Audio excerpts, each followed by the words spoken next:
Assalamualaikum warahmatullahi wabarakatuh.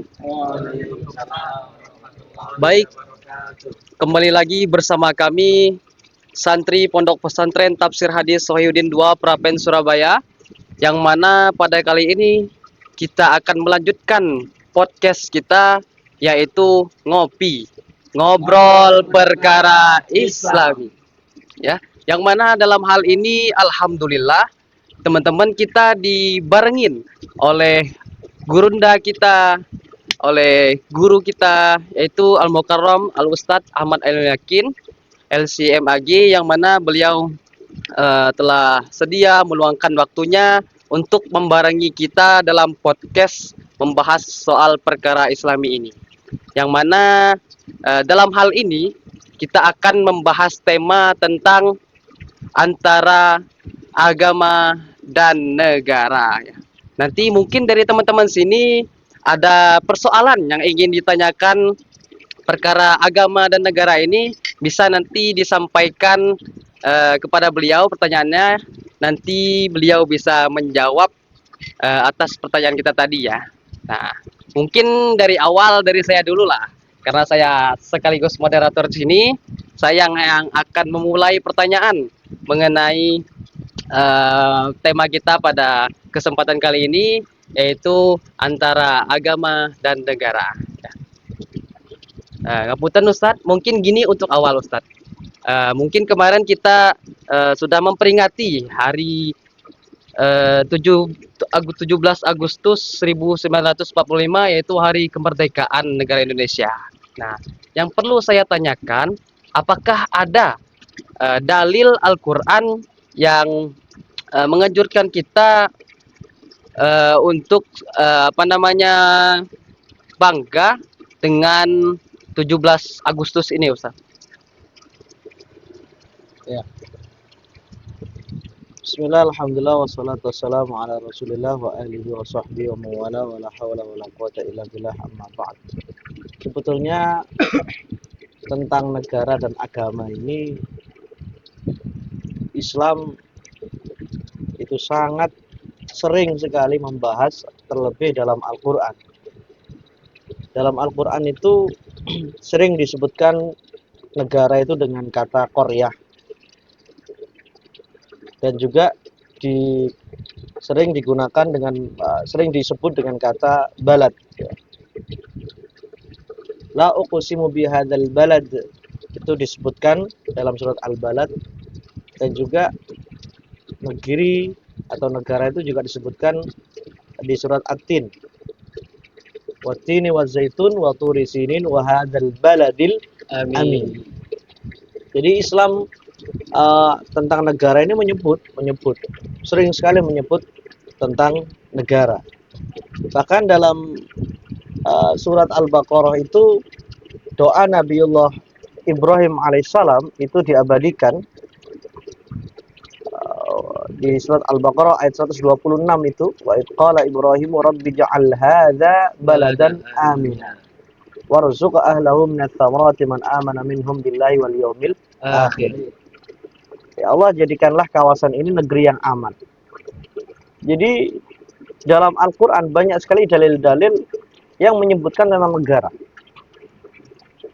termasuk bahwa kita menginginkan negara kita aman, seperti tadi doa Nabiullah Ibrahim. Bahkan ada doa lagi beliau di surat Ibrahim itu, wa id qala Ibrahim rabbi ja'al hadzal balada amina wajnubni wa bani an na'budal asnam. Ayat 35 kalau seingat saya itu. Ya Allah, jadikanlah negeri ini kawasan yang aman. Jadi Al-Quran itu menyebutkan tentang negara, tentang tempat tinggal kita. Itu kan ada ya ayat yang lain yang andaikan penduduk negeri itu beriman dan bertakwa kepada Allah, Allah akan kami berikan keberkahan dan lain sebagainya. Banyak sekali ayat-ayat yang berbicara tentang negara, tentang daerah, tentang kawasan, tentang tempat tinggal seorang muslim yang ada di sana. Meskipun tidak secara spesifik menyebut sebuah negara tertentu, karena kalau kita berbicara tentang Al-Quran, ya Mekah yang menjadi saksi, yaitu tentu yang disebutkan lebih banyak, karena memang Mekah mempunyai keunggulan kan, mempunyai keunggulan. Wahadzal baladil amin. Terus kemudian disebutkan di surat At-Tin itu wahadzal baladil amin, itu kan Mekah maksud, demi negara yang aman. Dalam tafsir Al-Qurtubi itu disebutkan sama aminan, Mekah itu disebut negara yang aman liqauli ta'ala, karena Allah berfirman dalam surat yang lain, di ayat yang lain, ayat 28 surat Al-Ankabut, inna anna ja'alna haraman aminan, sungguh kamilah yang menjadikan Mekah itu ya tanah haram yang aman. Jadi Al-Quran juga menyebutkan dalil-dalil tentang negara, tentang kepedulian kita kepada negara.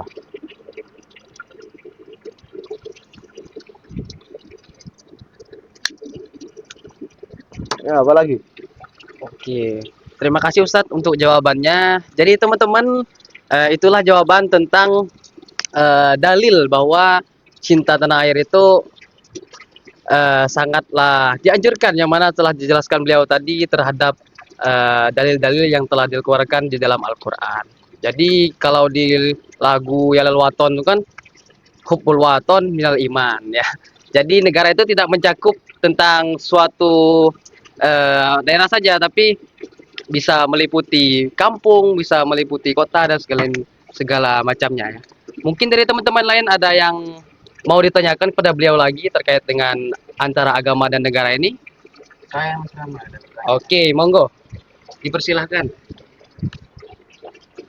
Jadi gini Ustadz, apakah ada atau bagaimana korelasi atau hubungan antara negara dan agama menurut Islam? Ya, negara dan agama itu adalah satu kesatuan yang tidak bisa dipisahkan. Karena negara itu tempat tinggal kita, dan agama itu cara kita hidup. Sehingga kalau dalam istilah kitab-kitab Islam, contoh misalnya Al-Watan wal Muwatanah, ada kitab lagi yang berjudul Al-Amnu fil Islam. Nah, ini yang nomor 2 ini karya guru saya, yaitu almarhum Profesor Dr. Syekh Ahmad Umar Hashim. Dalam kitab itu disebutkan bahwasanya negara itu identik dengan keamanan, sedangkan agama identik dengan keimanan. Aman dan iman ini tidak bisa dipisahkan. Iman ini akan bisa terpupuk dengan bagus, bertumbuh kembang kuat kalau iman ini tumbuh di kawasan atau negara yang aman. Jadi aman dan iman kalau dalam bahasa Arab kan sama sebetulnya. Hamzah, ya dari satu akar kata, hamzah, mim dan nun. Jadi seperti sisi mata uang, nggak bisa. Kalau sudah yang satu robek, yang satu rusak, maka yang satu juga akan rusak. Maka negara ini tidak akan bisa berkembang dan bagus kalau tidak diatur dengan nilai-nilai agama. Dan dalam praktek keagamaan kita tidak akan bisa berjalan mulus kalau kita tidak tinggal di negara yang aman. Contoh misalnya sekarang, alhamdulillah negeri kita Indonesia aman. Di usianya yang 81 tahun yang tidak bisa dikatakan muda lagi, termasuk negeri yang aman kan Indonesia ini. Nah, karena Indonesia ini aman, kita bisa belajar, sampean bisa ngaji, sampean bisa sekolah, bisa kuliah dengan lancar, dengan penuh aman karena aman negara ini. Kita bisa ibadah kapanpun dan dimanapun karena negara kita aman. Tapi kalau negara ini tidak aman, misalnya naudzubillah min dzalik, di luar sana ada negara yang konflik. apa yang terjadi? Perang. Pendidikan, kesehatan, itu tidak akan bisa maju.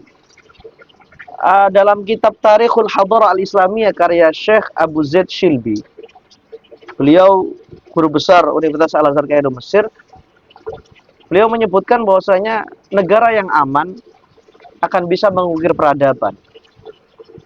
Tapi negara yang tidak aman tidak akan bisa mengukir peradaban, tidak akan bisa maju. Misalnya negara yang konflik, tidak mungkin dia memikirkan pendidikan, tidak mungkin dia bisa beribadah dengan tenang. Dulu ketika saya kuliah di Al-Azhar Kairo Mesir itu, ketika Mesir mengalami revolusi ya, negara tidak aman saat itu. Bahkan diperlakukan jam malam. Tidak boleh keluar rumah jam 5 ke atas. Jam 5 sore sampai jam 7 pagi. Akhirnya apa yang terjadi? Kita tidak bisa ke masjid. Masjid itu akhirnya yang sholat di sana, yang adzan ya hanya pengurus-pengurusnya saja. Orang-orang itu saja. Orang-orang itu saja. Kita tidak bisa ngaji. Saya akhirnya nggak bisa ngaji. Kampus waktu itu diliburkan. Kenapa? Karena saat itu masih konflik dan tidak ada keamanan. Makanya korelasi antara keamanan dan keimanan atau negara dan agama ini sangat penting sekali. Tidak bisa dipisahkan. Ketika agama itu dijadikan sebuah nilai untuk membangun negara, maka akan bisa negara ini maju dan berkembang. Negara tanpa agama tidak mungkin bisa. Dan agama tanpa negara ya sulit. Oke, terima kasih atas jawabannya Ustaz. Jadi memang antara agama dan negara itu korelasinya sangat kuat dan tidak dapat terpisahkan. Sangat kuat. Makanya kita yang belajar agama harus mempunyai kecintaan yang sangat mendalam kepada negara. Harus membangun kita ini. Terima kasih Ustaz. Saya kembalikan kepada Mas Rama. Sangat berkelas ya pertanyaan dari Mas Blora ini ya. Sangat berkelas sekali ya. Jadi gini teman-teman.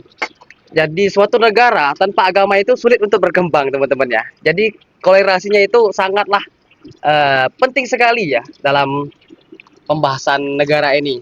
Jadi jikalau suatu negara itu mau berkembang itu harus dengan agama. Kalau tidak dengan agama maka sulit untuk berkembang ya. Mungkin ada lagi dari santri-santri yang mau bertanya terkait tentang antara negara dan agama. Ayo silahkan. Saya bukan ingin bertanya, tapi ingin nyanggah saja. Oh ya, monggo.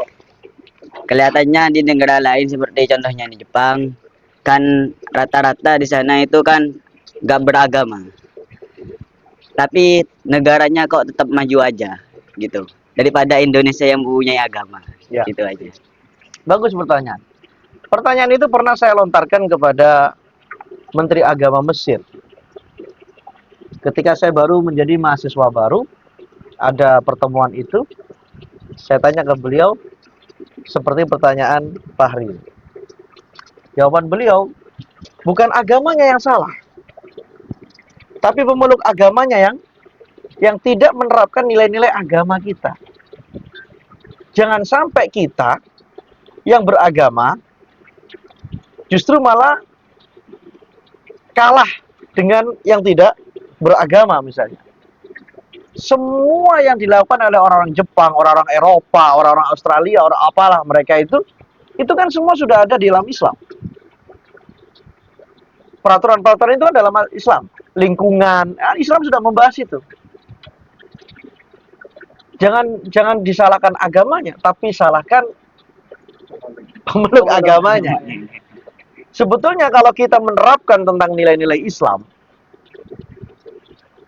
negeri kita jauh lebih maju daripada Jepang, Eropa, dan lain sebagainya. Makanya para ulama itu, ketika mereka berkunjung ke negeri-negeri yang minoritas muslimnya, mereka mengatakan wajadtu islaman la musliman. Saya menemukan nilai-nilai Islam di negeri yang minoritas muslim. Sedangkan di negeri mayoritas muslim, beliau mengatakan wajadtu musliman la islaman. Saya menemukan orang Islam, tapi nilai-nilai Islam tidak ada di situ. Jadi memang diri kita sendiri. Coba misalnya contoh, kita membuang sampah itu bagaimana? Pengelolaan sampah bagaimana? Masalah macet di jalan itu bagaimana? Saya pernah membahas itu, membahas tentang, saya pernah khutbah Jumat tentang masalah lalu lintas, lalu jalan itu. Ini kan nggak pernah disentuh, Padahal Islam itu membahas tentang itu. Ada fikih yang harus kita terapkan di jalanan itu. Nah, kalau sudah kuning, ini masih kuning apa sudah kuning? Kalau sudah kuning, ngerem, taat peraturan. Kalau masih kuning, tegas. Maka yang terjadi apa nanti? Ya kecelakaan dan perwutan dan lain sebagainya. Jadi sebetulnya tidak ada yang salah dalam agama atau dalam Islam itu. Yang keliru, yang salah itu adalah pemeluknya. Kenapa masih tidak menjalankan nilai-nilai yang sudah diajarkan oleh Islam? Nah, makanya seingat saya Gus Dur, almarhum Kiai Haji Abdurrahman Wahid Gus Dur, itu pernah berkata atau dawuh yang kurang lebih ya, tokoh agama itu harus mempunyai perhatian betul kepada lingkungan. Jangan hanya mengajarkan agama tapi kemudian tidak menyentuh lingkungan. Saya pernah khutbah Jumat juga itu di channel pondok, di akun pondok itu, YouTube pondok itu. Seingat saya beri judul menyayangi bumi seperti ibu sendiri. Nah, itu masalah lingkungan juga. Jadi Islam itu sangat detail. Islam agama universal dan Islam juga membahas masalah negara. Apabila sebuah negara yang di situ mayoritas Muslim kok tapi negaranya tidak mencerminkan nilai-nilai keagamaan, maka yang keliru dan yang salah adalah pemeluknya. Nah, makanya kita ini sebagai santri yang belajar agama tadi saya katakan, kita harus mempunyai kecintaan kepada negara, ya, membangun, memperbaiki dan melestarikan sesuatu yang sudah baik di negeri kita Indonesia ini. Ayo. Terima kasih Ustaz. Saya sampai nggak kepikiran loh dengan sanggahannya. Bagus. Bener juga ya. Di Jepang orang nggak beragama tapi negaranya maju. Sedangkan suatu negara punya agama tapi kayak gitu ya. Bener banget ya. Tapi Jadi di Jepang itu ada satu keyakinan sudah menjadi agama juga. Bahwasanya salah satu keyakinan itu adalah ajarannya itu adalah betul-betul menjaga sebuah lingkungan. Saya lupa itu ajaran apa itu. Mungkin bisa nanti teman-teman searching ajaran atau agama di Jepang yang itu sangat peduli betul terhadap lingkungan. Dan ternyata itu sudah ada dalam Islam. Ada dalam Islam. Jadi guru saya Syekh Ali Jum'ah itu mempunyai buku tentang itu, tentang lingkungan itu. Dan itu yang saya jadikan rujukan ketika kemarin sempat masalah ini ya, masalah yang banjir di Aceh. Banjir di Aceh itu kan masalah lingkungan, masalah karena dipotong semua pohon-pohon dan sebagainya itu kan.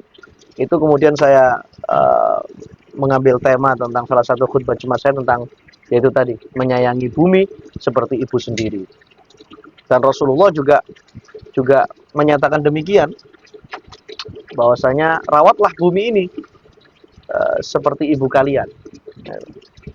Kalau kita tidak merawat lingkungan kita, seperti hanya kita tidak merawat ibu kita, apa yang terjadi? Kualat kita, ya kan? Kualat terhadap ibu kita. Maka kalau bumi ini dibahasakan oleh Rasulullah, fa innaha ummukum, bahwasanya bumi ini, lingkungan ini adalah ibu kalian, maka kita juga akan kualati bumi. Makanya teman-teman Lirboyo itu menulis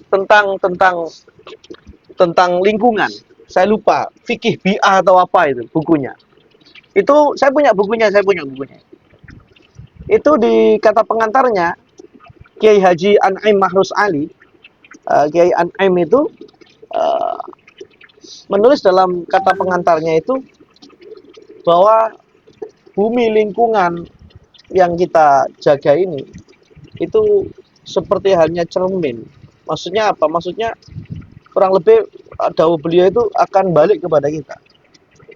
Kalau negara ini kita rawat dengan bagus dengan nilai-nilai agama, lingkungan kita ini, bumi kita ini, maka dia akan memberikan kita yang bagus-bagus juga. Tapi kalau kita acuhkan dengan jelek, maka juga akan memberikan hal-hal yang buruk bagi kita. Contoh misalnya kita menanam pisang.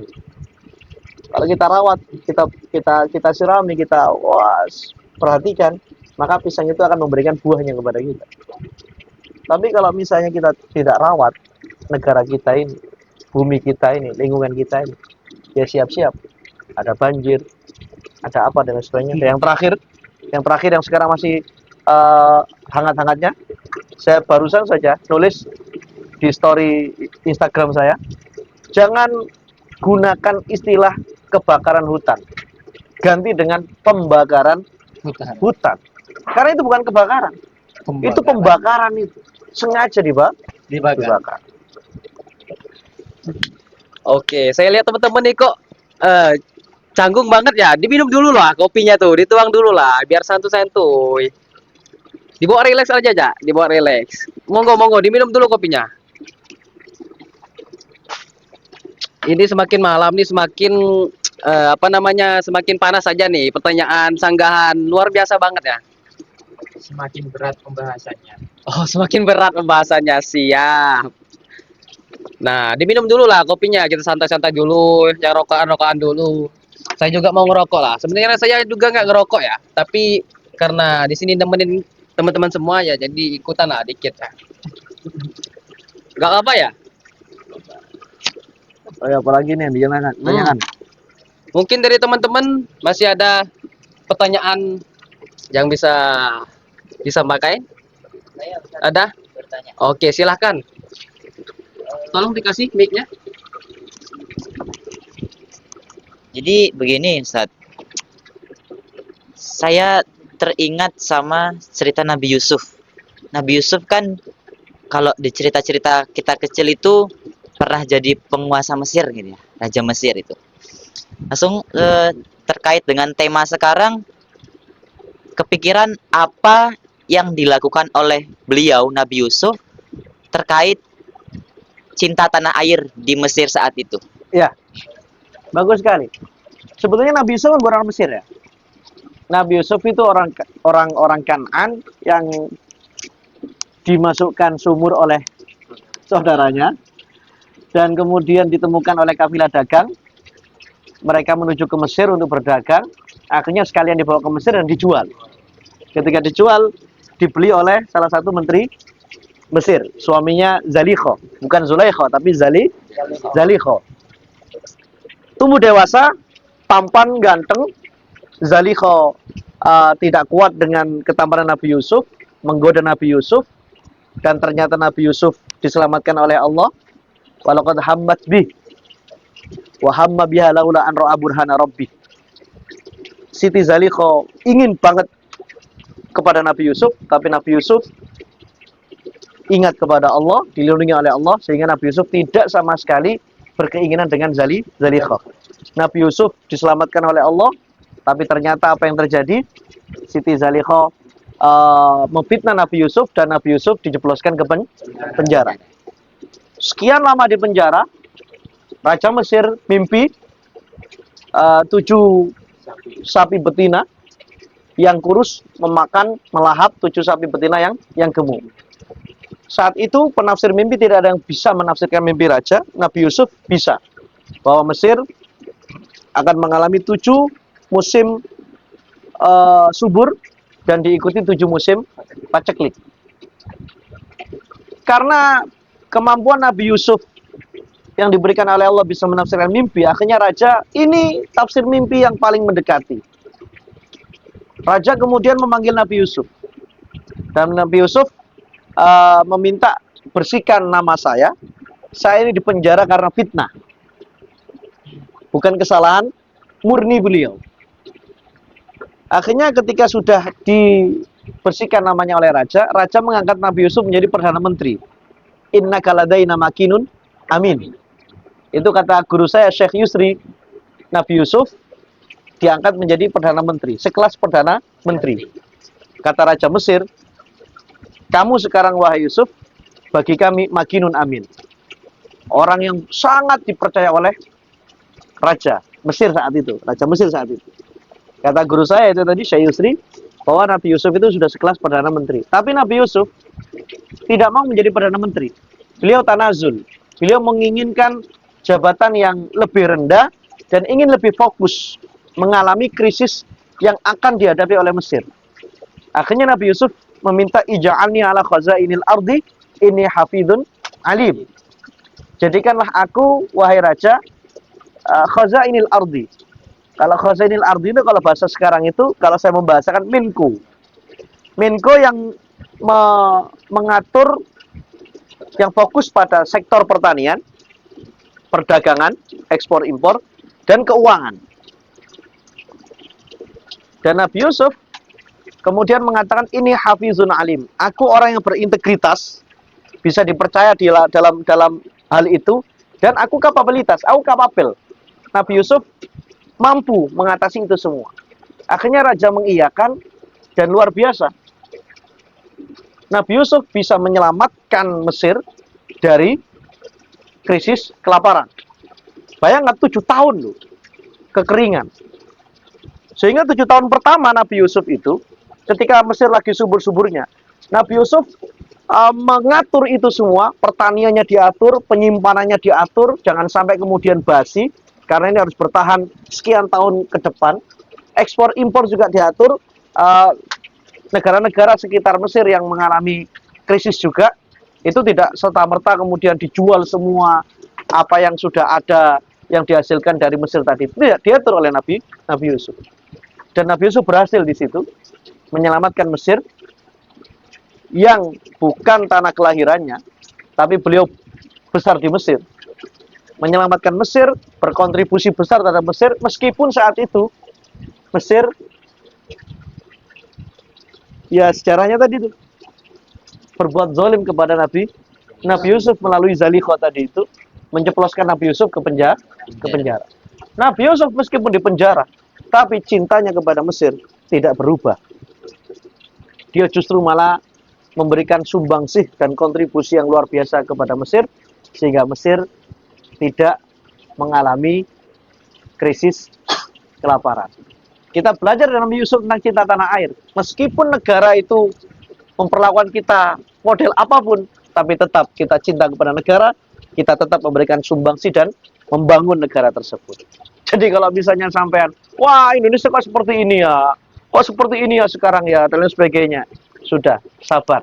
Tetap kita meniru Nabi Yusuf, kita membangun, kita menghidupkan, kita memperbaiki, kita memberikan sumbangsih dan kontribusi kepada negara sesuai dengan kapasitas dan kemampuan kita masing-masing.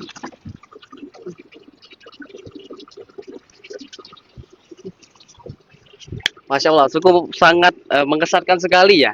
Dari cerita Nabi Yusuf ini saya menangkap sesuatu, Mas.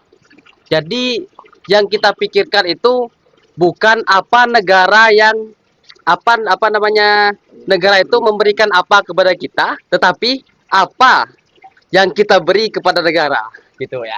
Jadi jangan menanyakan negara ini ngasih kita apa, tapi kita yang memikirkan apa yang kita udah kasih kepada negara ini, ya gitu. Dari cerita Nabi Yusuf tadi ya. Mungkin ada lagi pertanyaan-pertanyaan yang sangat wah sekali yang mau ditanyakan pada podcast kali ini. Ada lagi dari teman-teman santri? Oke, silahkan Kang Vicky. Baik, terima kasih atas kesempatannya. Saya ingin menanyakan bagaimana cinta dan tanah air menurut hadis, dan apakah ada dalil-dalil hadis yang berkaitan dengan cinta tanah air? Ya, baik. Bagus pertanyaannya, bagus. Pertanyaannya bagus-bagus semua. Kelihatan kalau Kalau santri saya ini. Jawabnya luar biasa bagus. Ini cocok sekali santri penulisan tafsir hadis Sohihuddin 2. Baik, masalah hadis. Gini, Rasulullah itu banyak sekali ya, banyak sekali hadis-hadis tentang cinta tanah air. Termasuk hadis riwayat Imam Al-Baihaqi ketika Rasulullah meninggalkan Mekah. Rasulullah meninggalkan Mekah, hijrah menuju ke Madinah. Di sebuah perbatasan antara Mekah dan Madinah itu ada daerah namanya Al-Juhfa. Al-Juhfa. Ini dalam kitab, seingat saya dalam kitab Ufuqul Azamah Al-Muhammadiyah juga diceritakan oleh guru kami almarhum Syekh Abdus Salam Ali Shita, ulama Al-Azhar Alexandria, Mesir.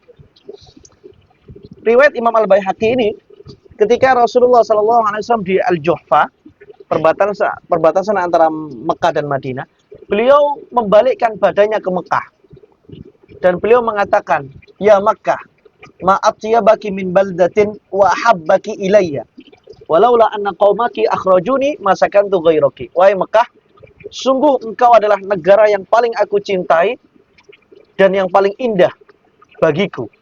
Andaikan pendudukmu tidak mengusirku, niscaya aku tidak akan pernah meninggalkanmu. Jadi ini sangat jelas sekali Rasulullah menggunakan kata-kata cinta. Wa habbaki ilayya. Engkau negara yang paling aku cintai. Jelas. Ketika Rasulullah kembali pindah ke hijrah ke Madinah. Madinah ini kan dulu namanya Yathrib ya. Dan saat itu Madinah banyak sekali penyakit-penyakit yang menular dan mematikan di awal-awal Rasulullah hijrah ke Madinah. Sampai-sampai para sahabat ini ada yang sakit, Abu Bakar As-Siddiq sakit, Bilal bin Rabah sakit, bahkan ada yang wafat. Sahabat bernama Utsman bin Maz'un, itu sahabat, masih saudara Rasulullah, masih kerabat Rasulullah. Akhirnya para sahabat ini kurang kerasan, enggak kerasan tinggal di Madinah. Ketika itu dengar Rasulullah, jadi sahabat itu kayak ngobrol gini, wah ini kalau misalnya kita nggak pindah ke Madinah, paling kita nggak sakit seperti ini. Ketika itu terdengar Rasulullah, Rasulullah kemudian langsung berdoa. Dan ini doa ini hadisnya sahih ya, dalam kitab Sahih Bukhari. Rasulullah berdoa, Allahumma habbib ilaina al-Madinata ka hubbina li Makkah au asyad.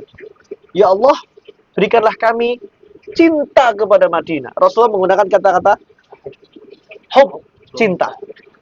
Ya Allah, berikanlah kami kecintaan kepada Madinah seperti halnya kecintaan kami kepada Mekah, atau melebihi cinta kami kepada Mekah. Rasulullah itu minta kepada Allah agar para sahabatnya diberi rasa cinta tanah air kepada Madinah yang saat itu adalah negeri terbaru mereka karena mereka pindah dari Mekah ke Madinah. Dan banyak sekali ada misalnya hadis Rasulullah itu ketika keluar dari Madinah ya untuk safar, untuk perang dan lain sebagainya. Dan ketika beliau sudah dekat dengan Madinah, beliau lebih mengecangkan tali kendaraan beliau, hewan tunggangan beliau. Tujuannya apa? Agar lebih cepat lagi dan sampai ke Madinah. Kenapa? Karena rasa cinta beliau kepada Madinah. Jadi kalau sudah dekat Madinah, beliau lebih bahasa kita kecepatannya lebih ditambah lagi kalau motor atau mobil. Kenapa? Agar sampai ke Madinah. Beliau merasa nyaman dan senang kalian di Madinah. Itu tadi. Kalau sampai merasa nyaman dengan rumah sampean, dengan tempat tinggal sampean, dengan daerah sampean, itu berarti sampean punya kecintaan kepada negara, kepada ini sampean, tempat tinggal sampean. Itulah hadis-hadis yang bisa kita jadikan dalil bahwasanya Rasulullah menggunakan kata-kata hub, kata-kata cinta kepada tanah air. Sudah paket lengkap ya teman-teman ya. Tadi kita dengar yang awal perspektif dalil Al-Qur'annya, dan ini sekarang tadi perspektif dari dalil hadisnya. Semuanya sudah paket komplit ya. Mungkin ada lagi pertanyaan teman-teman. Kasih yang seru-seru ya. Monggo silakan. Oke, semakin malam semakin panas saja nih. Nah, masih banyak ya. Makin seru lah. Simpan dulu ya. Ya. Simpan dulu pertanyaan bagusnya. Jadi dari tadi kan kita ngomongin tentang cinta tanah air ya. Saya jadi teringat tentang peperangan di zaman Nabi. Yang saya mau tanyakan itu adalah apakah peperangan di zaman Nabi itu esensinya termasuk bela negara, bela tanah air. Dan yang relevan untuk kita di zaman sekarang itu seperti apa? Contohnya gitu. Terima Ya, kasih. jadi Rasulullah itu ketika berperang, contoh misalnya perang Badar, perang Uhud, perang Khandaq, itu kan peperangan yang terjadi di Madinah, di kawasan Madinah. Itu berarti Rasulullah diserang. Terkhusus 3 peperangan tadi adalah eh, melawan orang-orang musyrikin Mekah, orang kafir Mekah. Kalau ditanya apakah itu termasuk bela negara, ya jelas, betul sekali. Sekali lagi bahwasanya agama dan negara tidak bisa dipisahkan. Ketika Rasulullah di perang Badar, perang Uhud, perang Khandaq itu membela Islam misalnya, dikatakan membela agama, itu otomatis juga membela negara. Kenapa? Karena kalau misalnya hanya membela Islam saja, membela agama saja, tanpa membela negara, maka ya nggak bisa. Karena apa? Karena perangnya itu di Madinah. Gitu loh. Apalagi ketika perang Khandaq, yang orang-orang kafir Mekah berkoalisi dengan suku-suku Arab lainnya, Ghatafan dan lain sebagainya, yang totalnya itu dalam kitab-kitab sirah itu 10.000 pasukan. Bersenjata lengkap, mereka mau masuk ke Madinah, mau melulu lentakkan, memporak-porandakan Madinah, merusak Madinah lah, membumi hanguskan Madinah. Ketika Rasulullah mendengar bahwasanya mereka akan datang dengan 10.000 pasukan, Rasulullah menggelar rapat. Ini siasat perang apa yang kita gunakan? Akhirnya ada yang saat itu ada sahabat Nabi, bukan orang Arab dan baru masuk Islam. Islamnya itu ya kalau dibanding dengan sahabat-sahabat yang lainnya jauh lah. Lamanya itu kan jauh, ya, bernama Salman dari Persia. Salman Al-Farisi. Itu usul ke Rasulullah, ya Rasulullah, nahnu fi Faris idza husirna khandaqna. Rasul, kami di Persia ini kalau kami dikepung, kami menggali parit. Dan akhirnya Rasulullah sepakat dengan itu. Para sahabat dan Rasulullah juga ikut menggali parit, turun ke bawah, berdebu, lapar, kedinginan karena waktu itu musim dingin. Bahkan Rasulullah dalam kitab Ar-Hiqul Maktum disebutkan Rasulullah menggajal perut beliau dengan 2 batu besar. Sahabat cuma 1 yang untuk menggajal perut mereka. Rasulullah cuma 2. Berarti artinya Rasulullah itu lebih lapar daripada mereka. Itu selama berminggu-minggu menggali parit, dan tujuannya apa? Agar menyelamatkan Madinah. Dan betul, parit yang 5 meter dalamnya, lebarnya 5 meter, dan luasnya, panjangnya kurang lebih 12 km. Itu kata pendapat Syekh Raghib As-Sirjani, sejarawan Mesir, menutup akses utara kota Madinah. Dan ketika mereka 10.000 pasukan ini datang, kaget. Kok ada parit yang sangat lebar 5 meter. Bahkan Abu Sufyan mengatakan bahwasanya peperangan ini tidak sama sekali belum diketahui oleh orang Arab manapun. Siasat perang model seperti ini. Akhirnya mereka tidak bisa masuk Madinah. Selama 1 bulan mereka menunggu bagaimana caranya masuk Madinah, mereka tidak bisa. Dan singkatnya, Madinah kembali aman lagi. Tidak jadi dirusak, dihancurkan oleh orang-orang musyrikin Mekah.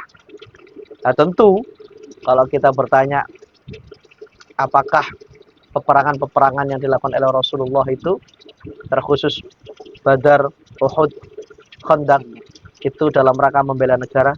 Saya pastikan jawabannya, ya, membela negara. Karena ketika kita membela negara, otomatis kita juga membela agama. Kalau misalnya negara ini dijajah misalnya, lalu kemudian dibatasi aktivitas-aktivitas keagamaan kita, tentu yang rugi tidak hanya negara tapi juga agama. Contoh misalnya dulu penjajahan di Indonesia. Mungkin mbah-mbah kita dulu tidak seperti kita dalam belajar Islam, dalam beribadah, mereka dibatasi. Tapi karena negara kita sudah aman, sudah merdeka, maka sekarang kita bisa beragama, melakukan aktivitas agama kita yang jauh lebih bebas, lebih longgar daripada yang dialami mungkin ya mbah buyut nenek moyang kita ketika zaman penjajahan. Nah, terus kalau dikatakan bagaimana hubungannya dengan kita sekarang ini dalam membela negara dan mencintai agama kita, kita mari fokus kepada kesibukan dan apa yang kita hadapi saat ini. Kalau sama yang jadi santri, ya fokus ngaji. Sama yang jadi murid, jadi mahasiswa, fokus sekolah, fokus kuliah. Bahwa nanti ketika kita sudah pulang ke rumah masing-masing, sampean pulang ke daerah masing-masing, maka bangunlah daerah tersebut. Berikanlah sumbangsi semampu sampean-sampean semua. Ingat bahwasanya khairun nas anfa'uhum linnas. Orang yang terbaik adalah yang memberikan sumbangsi. Sudah seperti tadi yang katakan Cak Maher, bahwasanya jangan tanya apa yang negara berikan kepada kita, tapi kita bertanya apa yang kita berikan, kontribusi apa, sumbangsi apa yang bisa kita berikan untuk negara. Kita tiru Nabi Yusuf yang tidak kemudian marah dendam kepada negara. Kita tiru Nabi Ibrahim yang beliau selalu berdoa yang terbaik untuk negaranya. Yang tadi saya sebutkan dua doanya. Dan kita tiru Nabi Muhammad SAW yang sangat mencintai Madinah, yang sangat mencintai Mekah. Singkatnya dan kesimpulannya, semakin orang mengerti tentang ilmu-ilmu dan ajaran agama dalam tanda kutip Islam, maka semakin dia mencintai negara dan dia pasti berusaha untuk memberikan sumbangsi kepada negara. Tentu memberikan sumbangsi dan kontribusi sesuai dengan kapasitas kita masing-masing. Yang kaya ya menolong yang kurang beruntung dengan hartanya tadi. Yang punya ilmu ya mengajar, mencerdaskan anak bangsa. Yang menjadi misalnya sampai besok menjadi pemimpin, menjadi pejabat, ya bekerjalah sesuai dengan peraturan yang ada, sesuai dengan ketentuan yang ada. Jangan mengkhianati negara. Ingat bahwasanya agama kita Islam ini adalah agama yang membangun, agama yang menghidupkan, agama yang memperbaiki. Jangan sampai kita pemeluknya justru malah merusak, mematikan dan mencederai atau merobohkan, merusak yang sudah baik ini. Dan kita semua tentunya berharap kepada Allah Subhanahu wa taala semoga Indonesia tetap menjadi negara yang aman. Pemimpin-pemimpin kita diberi kesadaran oleh Allah Subhanahu wa taala terhadap tanggung jawab dan sumpah-sumpah mereka. Semoga Allah gerakkan mereka, Allah beri hidayah mereka, Allah sadarkan mereka bahwasanya negara ini adalah amanah yang diberikan oleh Allah kepada mereka. Dan terakhir, semoga Indonesia menjadi baldatun thayyibatun wa rabbun ghafur. Saya kira itu. Baik, terima kasih Ustadz telah menjawab semua pertanyaan kami teman-teman semua tentang tema antara agama dan negara. Jadi nanti kita buat tema-tema terbaru ya teman-teman ya. Kita buat tema-tema terbaru yang mana kita akan membuat sesuai dengan perkembangan zamannya. Semisal nanti ada Maulid Nabi, kita bahas tentang Maulid Nabi. Dan teman-teman silahkan persiapkan pertanyaan-pertanyaan yang wow-nya supaya nanti part berikutnya bisa lebih keren, lebih jos-jis, lebih mantap. Siap. Oke. Santai. Sebelum kita akhiri, kopinya dihabisin dulu. Nah, dihabisin dulu kopinya.